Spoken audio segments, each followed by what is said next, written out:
네, 여러분 안녕하십니까? 이민민토의 주식 레벨업 시간 시작해 보도록 하겠습니다. 오늘 2025년 4월 18일이고요. 일단은 전략 후강의 시장으로 좀 볼 수가 있겠습니다. 장 초반에 지금 5분봉인데요. 장 초반에 이런 식으로 뭐 그냥 별로 방향성이 없이 나오다가 끝으로 갈수록 계속해서 끌어올리는 그런 흐름을 보여주고 있는데, 일단은 시장을 지금 분석하자면은 계속해서 말씀드리지만 개별 종목 장세다라고 생각을 해주시면 돼요.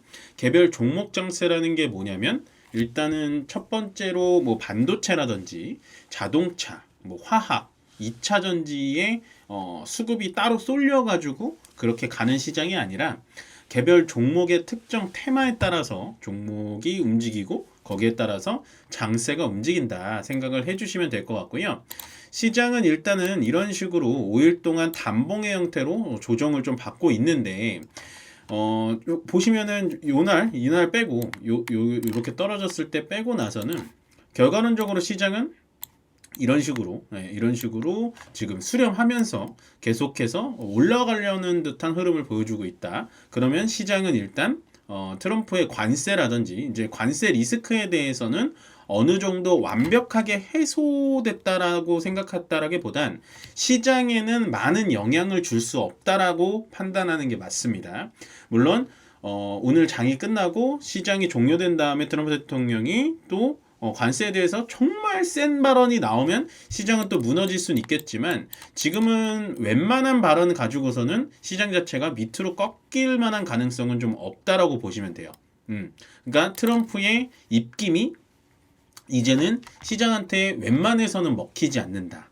왜냐면 너무나 그 관세를 좀 분석을 해보면 너무나 손바닥 뒤집듯이 내용이 많이 바뀌기 때문에 그 부분에 대해서 시장은 이제는 신뢰를 하지 않는 것 같아요.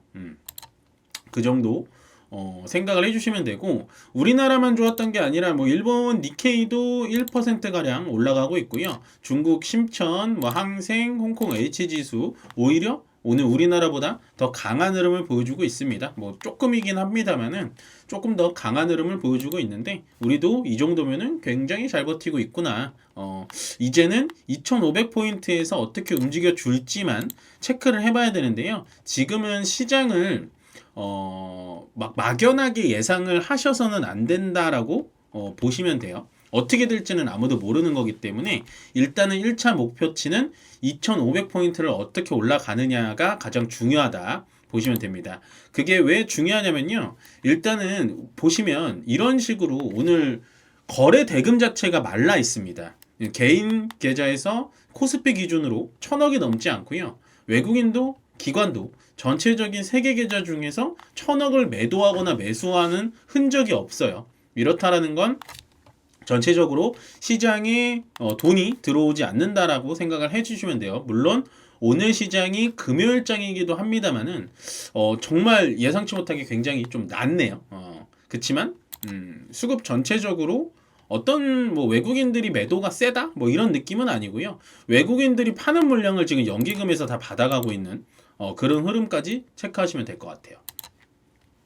그러면 이렇게 시장이 개별 종목 장세일 때 항상 뭘 봐야 되냐라고 제가 늘 말씀드리냐면, 코스피 200에서 주인공이 될 만한 그런 기업들을 좀 찾아보시는 게 가장 좋다라고 말씀을 드리는데, 한전기술이 이런 식으로 또 올라왔어요. 한전기술 왜 올라왔을까요?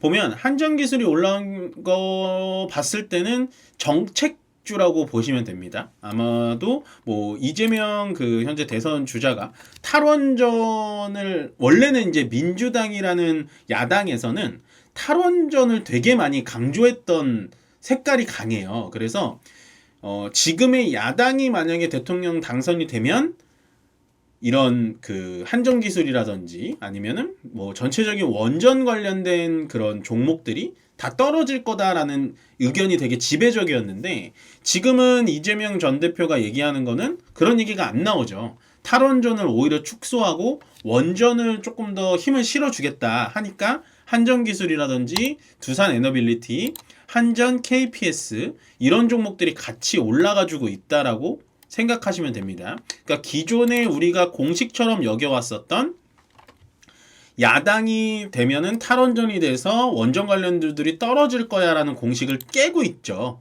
그거는 그도 그럴 것이 결국에는 AI 테마, 그러니까 AI 가속기 데이터 센터를 운영을 시키려면 강력한 전기가 필요한 거예요. 그러면 전기를 발전할 수 있는 거는 뭐 수력, 뭐 화력, 그 다음에 태양광 이런 것들이 있는데 그 중에서 가장 효율이 좋은 건 이 원전 테마입니다. 그래서 원전 테마들이 바닥에서 좀 올라와주고 있다 보시면 되는데요.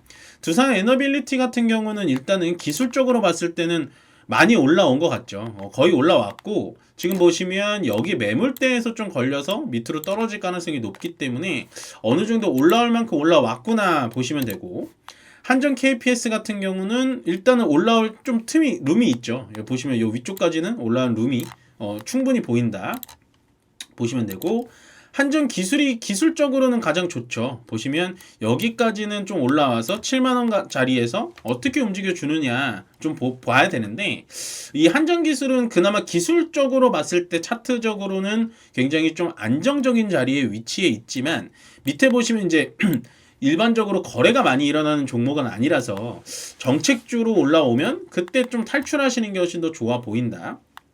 지금은 원전 테마에 좀 들어간다라는 건 어떻게 보면 나도 모르는 사이에 정책주에 들어가게 되는 모양이 나타난다 생각을 하시면 돼요. 그렇게 좀 올라갔고, 어저께 우리가 찝어드린 종목이죠. 한미반도체. 슈퍼을이라고 불리는 한미반도체가 계속해서 꿈틀꿈틀 거리고 있습니다. 지금 보시면 이 21선까지도 돌파를 하면서 괜찮은 흐름이 나오고 있거든요. 그러면 이런 거는 보통은 이 9만원대까지 좀 볼 수가 있어요. 이게 이슈가 커지면 커질수록 9만원대까지 좀 볼 수가 있습니다. 아직은 뭐 뉴스페이퍼가 뭐 정확하게 나온 거는 없지만 일단은 한미반도체가 하이닉스한테 조금 강력한 어필을 하는 거거든요. 그러면 시장에서 한미반도체를 어떻게 해석하냐면, 야, 한미반도체가 장비를 납품하는, 하이닉스에 납품하는 회사인데도 불구하고 하이닉스에 할 말을 다 하네? 야, 한미반도체 진짜 TC본더에 대해서는 기술력이 있나 보다 라고 시장에서 판단하기 때문에 이틀 연속 이런 식으로 올라가면서 배열도 점점 좋아지고 있고요. 거래도 점점 붙어 나가고 있다 보시면 되고, 한미반도체를 볼 때는 항상 같이 봐야 되는 게 하나 비전인데요. 얘는 어저께에 비해서 조금은 힘이 떨어지는 느낌이죠. 예. 그러면 물론 이틀밖에 보진 않아서 지금 얘가 맞다, 얘가 틀리다라고 말씀드릴 수는 없지만 지금은 일단은 이틀 정도의 맛과 틀림을 본다면 한미반도체는 확실히 기술력이 있어서 저 큰 하이닉스를 압박할 수 있고, 하나비전은 어저께까지만 해도 야, 그러면 우리는 한미반도체에 받지 못하는 TC본더를 하나비전한테 받으면 돼 라고 하다가 오늘의 이 주가의 움직임을 포인트를 해석을 하자면, 야, 하나비전 가지고는 조금 부족할 수 있겠는데? 라는 게 시장의 판단이라는 겁니다. 실질적으로 제가 좀 조사를 해보니까요, 작년에 HBM을 SK하이닉스에서 굉장히 폭발적으로 많이 팔아왔잖아요. 거기에 그 HBM의 TC본더 장비라고 하는 거를 말 그대로 그 칩을 이런 식으로 12단으로 올리는 건데, 거기에 TC본더라는 장비를 써서 열 압착을 시키는 거예요. 그러니까 칩과 칩을 붙여주는 장비라고 보시면 되는데요. 그 기술에 대해서 한미반도체도 굉장히 기여를 많이 했다라고 들리고 있어요. 그래서 아마도 앞으로의 한미반도체의 움직임을 조금은 우리가 집중해 볼 필요가 있지 않을까. 많이 떨어졌거든요, 얘가. 많이 떨어졌는데 집중해 볼 필요가 있지 않을까. 조금 조심스럽게 예측을 좀 해보고, 한미반도체 계속 움직임 좋죠. 그 다음에 이제 신세계 같은 경우, 뭐 롯데쇼핑이라든지, 그 다음에 뭐 저기 현대백화점, 요게 이제 이마트까지 제가 항상 찝어드리는 요즘 종목인데, 결국에는 이제 경기 방어주 성향이 좀 있다라는 거예요. 요즘에 이제 이 종목들이 올라가는 것들은 뭐 해석은 분분합니다만은 일단은 관세에 대해서, 트럼프 관세에 대해서 영향이 가장 없는 그런 종목 섹터다라고 보시면 되고, 거기다가 일단은 내수 부양책이 좀 나오지 않을까라는 기대감이 좀 실려 있는 거예요. 신세계, 롯데쇼핑으로 하면 뭐 롯데백화점, 롯데마트, 그다음에 이마트는 우리나라 유통, 그다음에 현대백화점 이렇게 유통 3사, 4사 이렇게 보실 수 있는데 그 상태에서 현재 신세계가 가장 탄력이 좋게 움직여주고 있습니다. 다만 지금 이런 종목들은 내가 물려있다면 추가 매수를 해도 될 만한 타이밍은 오긴 온 것 같은데요. 전체적으로 지금 이 종목을 들어가가지고 수익을 보겠다라는 건 좀 어렵습니다. 왜냐면 종목 자체가 너무 무거워요. 보시면 요즘에서야 이런 식으로 장대 양봉들이 이런 식으로 좀 나오긴 하는데 원래 같은 경우에는 이런 식으로 단봉으로 계속해서 밀거든요. 그래서 종목을 컨트롤하기가 좀 어렵습니다. 그래서 선택하기로는 오히려 현대백화점 같은 종목들이 배열상 훨씬 더 좋고요. 이마트 같은 종목 많이 말씀드리죠. 이마트 같은 종목들이 훨씬 더 배열상 좀 편안한 선택이지 않을까 그렇게 생각을 해봅니다. 그 정도로 오늘 시장 대비해서 좀 강한 종목을 좀 훑어드렸고요. 그 다음에 시장 대비 좀 약한 종목을 보여드릴게요. OCI홀딩스는 이제 어저께 올라갔으니까 조정이고 삼성중공업, 그 다음에 현대중공업, 보시면은 또 한국조선해양, 요거까지. 그러니까 조선주가 오늘 조금 조정을 받고 있어요. 그러니까 제가 가장 좋아하는 타이밍인 거예요. 시장이 가장 아름답게 움직일 때가 바로 이런 겁니다. 시장이 올라갈 때 여태까지 못 갔던 애들이 올라가고 그 다음에 시장이 올라갈 때 좀 여태까지 좋았던 애들이 조정을 받는 게 말 그대로 키 맞추기 장세라고 한 월요일날 제가 한번 말씀을 드렸던 것 같은데 지금은 굉장히 부드럽게 가는 거예요. 그러면 조선주들이 오늘 떨어졌으니까 이제 추세가 끝난 건가 한다면 지금 차트를 보더라도 올라갔다가 지금 위쪽에서 아직 놀고 있죠. 한국조선해양 마찬가지.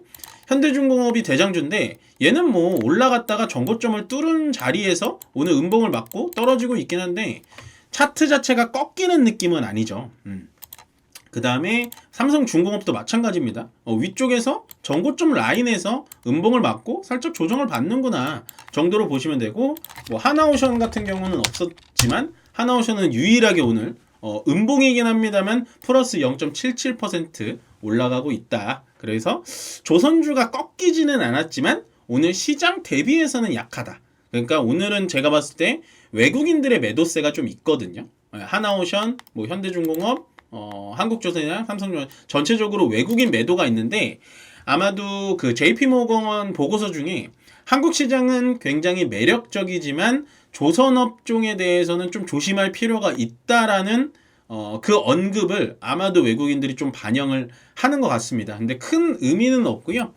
아직은 위쪽에서 상단에서 계속해서 이런 식으로 놀고 있는 차트이기 때문에 저는 뭐 아직도 조선에 대해서는 좀 편안한 선택이다. 왜냐면 관세에도 영향이 없고요. 결국에는 미국을 대응하려면 이 조선업이 우리나라에 가지고 있는 비장 카드라고 하죠. 비장의 카드이기 때문에 크게 문제가 있는 선택은 아닌 것 같다. 오늘도 떨어지긴 했습니다만 고점에서 고점에서 매물 맞고 떨어지는 그런 느낌은 아니니까 조선 쪽도 저는 아직도 괜찮다라는 의견을 전해드리면서 오늘 레벨업은 여기서 마무리 짓도록 하겠습니다. 마지막 정리를 해드리면요. 코스피는 안정권에 들어온 것 같습니다. 이제는 조금 편안하게 제가 말씀을 드릴 수 있을 것 같아요. 조정장이긴 합니다만은 안정권이다라는 얘기는 2450포인트를 깨기는 쉽지 않을 거다. 보시면 되고 2500을 넘어가면 그때부터는 우리가 이 자리에서 추가 매수를 진행했던 부분을 추가 매수나 신규 매수 진행했던 부분을 약간은 수익 실현하는 것도 괜찮다. 왜냐면 전체적인 글로벌 시장 분위기가 막 지금 호재가 막 붙어가지고 올라가는 시장은 아니니까요. 그렇게 갑자기 긴장의 끈을 확 놔버리시면 안 된다라고 정리해드리면서 오늘 금요일장 여기서 마무리 짓고 이민멘토의 주식 레벨업은 여기서 마무리 짓도록 하겠습니다. 고맙습니다.